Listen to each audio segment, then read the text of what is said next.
कबीर परमेश्वर जी की असीम रजा से आप सभी पुण्यात्माएं सत्संग सुनने के लिए उपस्थित हुए।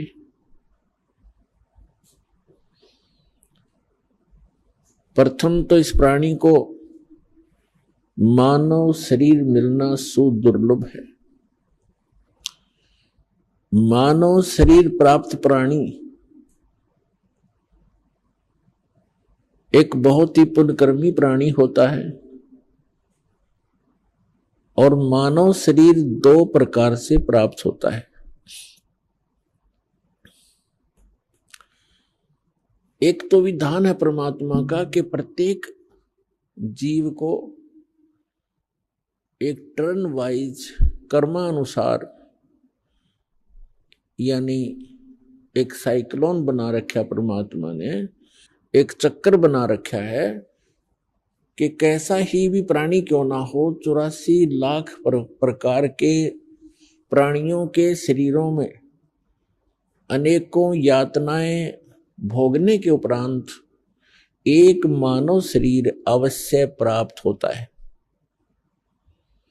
और उस मानव शरीर प्राप्त सुअवसर को वो खो देता है, भक्ति नहीं करता है, परम संत प्राप्त नहीं होते हैं, तो फिर उसको इतने ही लंबे 84 लाख प्रकार के प्राणियों के शरीरों में यातनाओं का सामना करना पड़ता है। दूसरी प्रकार के वो पुण्यात्मा होते हैं मानव शरीर प्राप्त प्राणी जो किसी जन्म में परमात्मा की भक्ति किए हुए होते हैं और उस भक्ति के आधार से उनको लगातार कई जन्म भी प्राप्त हो जाते हैं। मनुष्य के वो होते हैं उसके पूर्व संस्कार भक्ति किए हुए, और उन कई शरीरों में, मानव शरीरों में, मानस जीवन में यदि उसको परम संत नहीं मिलते हैं तो वो प्राणी फिर 84 लाख योनियों के उस चक्कर में गिर जाता है। सबसे पहले तो वो पुण्यकर्मी प्राणी हैं जिनको मानव शरीर आज प्राप्त है। दूसरी प्रकार के वो और भी अच्छी किस्मत के बच्चे हैं परमात्मा के, मनुष्य शरीर प्राप्त हैं और परमात्मा की तरफ में कहीं ना कहीं लगे हुए हैं, घूम रहे हैं, भटक रहे हैं। और तीसरी प्रकार के वे हैं जिनको सतगुरु मिल गए। मानव शरीर प्राप्त प्राणी को जिनको सतगुरु मिल गए तो उनकी किस्मत खुल गई। आप उन पुण्य आत्माओं में से हो, आपको मानव शरीर प्राप्त है और ये दास एक सतगुरु के रूप में आपको प्राप्त हुआ। आपकी किस्मत अन्य प्राणियों से, अन्य मानव से निराली है। अंग्रेजी के अंदर गुड, बेटर, बेस्ट, ये 3 प्रकार के शब्द प्रयोग होते हैं एक अच्छी वस्तु के लिए, अच्छे जेंटलमैन के लिए। तो आप जी उस बेस्ट क्वालिटी के किस्मत पुण्यकर्मी प्राणी हो, किस्मत वाले हो।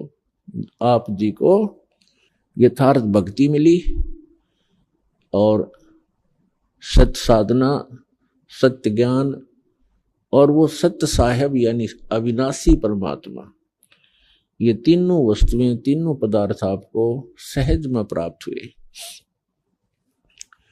आप परमात्मा के वो हीरे मोती लाल हो जिनके लिए वे स्वयं युगों से भटक रहे हैं, लेकिन आपने काल की भांग घड़ी पी रखी थी, जिस कारण से आप और हम सभी उस अपने पिता को पहचान नहीं सके। हमने उनकी उंगली पकड़ी नहीं, हमने इस काल बेईमान की उंगली पकड़ ली अपना पिता जान के, और ये हमें ठगलाया और इसने यहाँ हमें अपने मजदूर बना रखे हैं। और ये ऐसा ठग है, इसने हमारे को इस त्रिगुणमयी माया की भांग पिला दी, और जब तक ये नशा हमारा उतरेगा नहीं तब तक हम अपने परमपिता को पहचान ही नहीं सकते। आप जी को एंटीबायोटिक, ये यथार्थ ज्ञान रूपी प्रवचन, ये यथार्थ ज्ञान समझा सुना के आपकी वो काल की भांग उतारी जाती है। और जिनकी भांग उतरगी, रात को भी आंसू टपकेंगे आपकी आंखों से। हम कहां धोखे में जीवन नाश कर रहे थे, हम किसको भगवान मान बैठे थे, हम क्या टारगेट लेकर जी रहे थे, उद्देश्य क्या था हमारे जीने का? एक माया जोड़ना, संपत्ति बनाना, कोठी बनाना, उच्च पोस्ट प्राप्त कर लेना, बैंकों में खूब जमा कर दें घना घना धन, और अगले दिन मृत्यु हो जाती है।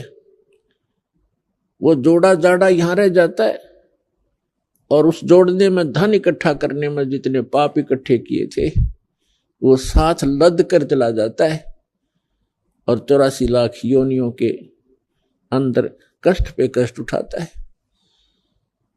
इससे बड़ा धोखा इस प्राणी के साथ और हो